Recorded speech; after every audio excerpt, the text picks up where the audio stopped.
Just an atom in an ectoplasmic sea without direction or a reason to exist.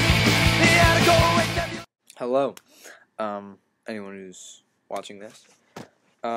This is Brave New Atheist with another video response to Theoretical Bullshit's question: if you could spend 3 hours in a room with any 5 people who've ever lived, and even fictional characters, who would they be? And there's no language barrier in this conversation, and you can ask them anything you want, and they have to answer you truthfully.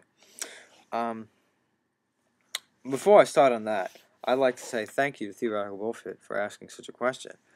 I'd just like to notify him that, and thank him for having a channel in the first place, because just at such a presumably young age, the vast intellect he has is amazing to me, and he's definitely an inspiration for myself and this channel. So thank you to Theoretical Bullshit. Okay, my top 5 people. Number 1, Michio Kaku. I'm not sure many people are familiar with him. They definitely should be, but he's called, people call him today's Einstein, and he is a physicist who will blow your mind. Not only is he just incredibly well-read and incredibly intelligent, and I could learn a lot from him on basic scientific issues, basic to him at least, evolution, Big Bang Theory, all that, and I think I would just have my consciousness raised from some of his radical theories. He has this one thing where he talks about koi in a pond, and koi have, they're fish, they have eyes on the sides of their heads, so, and they go in front of them, behind them, to the right and to the left, and that's all they know. And the koi's universe is the top of the pond, and he says that we're the koi, and our universe is the top of the pond, and that there's so much more that we don't know, and he's really just so out there, but is able to communicate his very hard to understand theories so well. He could just open my mind so much more than it is right now. Number 2, Ernest Hemingway. For a couple of reasons. I would like to be a writer when I grow up, and Ernest Hemingway was obviously a fabulous writer. Not only in his grammar and the way he writes, but in the concepts he takes on, and human nature. I think I could have a very deep conversation about human nature and what it means to be a human with Ernest Hemingway. I would want to know especially why he killed himself, because he, on the surface, he had a pretty good life, and you know, I think I'd like to know why anybody killed himself, especially somebody like Ernest Hemingway, who I take so seriously, who I think is a brilliant writer. Number 3, Stanley Kubrick. I was kind of doubtful when I picked him for this, but I thought it over, and I don't regret it at all.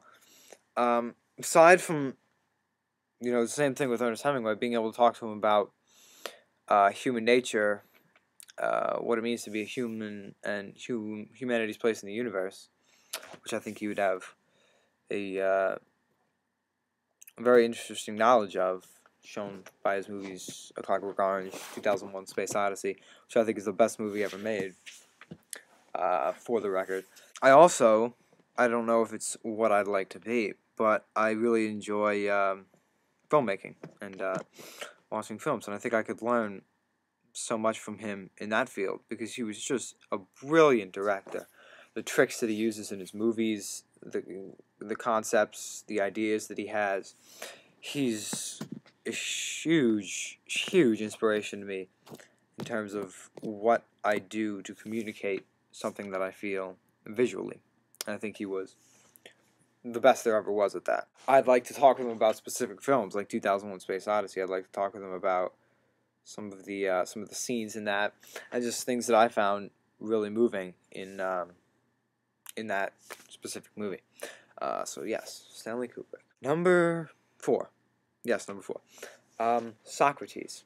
Socrates was one of the first philosophers, and while some of what he says is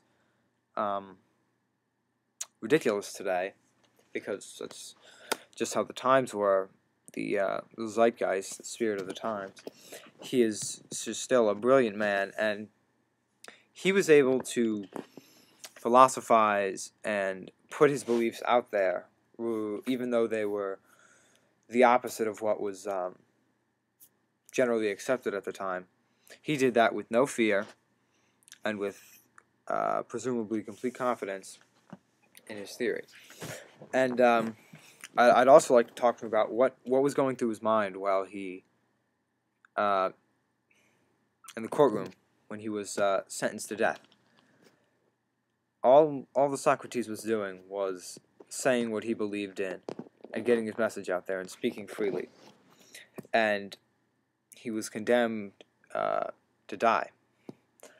And when they said, "Do you apologize for polluting the youth," which is what he was charged with, and he said, I should have gotten an exact quote from this, but he was like, "I do not apologize. I stick to what I believe is right and what I believe every man knows is right in his heart, and I will not apologize." And I think that's courage and gusto beyond any displayed in history. Well, not beyond any, but he's up there with a few other men and women who showed absolute courage in the face of such danger, especially being condemned to death.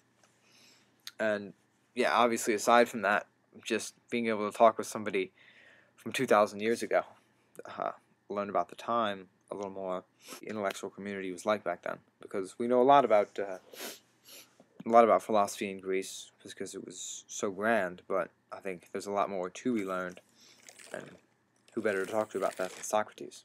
Number 5, John Steinbeck.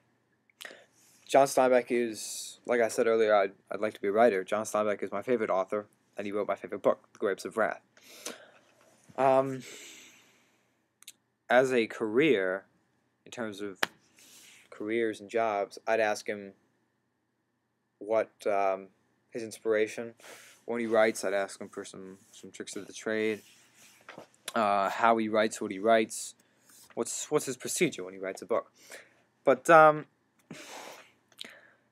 also, I'd like to talk specifically about Grapes of Wrath, because I just find that book beyond anything in the last 200 years in America, and I'm just so inspired by that, and it's just such a deep tale. I just want to know what was going through his mind specifically when he wrote that book, because it seems like a very heartfelt book. I think he obviously had personal connections to it, but as he was sitting there writing the conclusion, which is just brilliant and just wrenches your heart out, I'd like to know, what he was thinking, how he did that, because to be able to put something down on paper and have somebody read it 50 years, 60 years later, and just feel this type of emotion, I want to know how he did that. So, yeah, again, Theoretical Bullshit. Thanks for asking this question. I think it was very interesting. I hope you see this. If not, whatever. But, yeah, and again, thanks for having the channel in the first place. Big inspiration to me. Peace.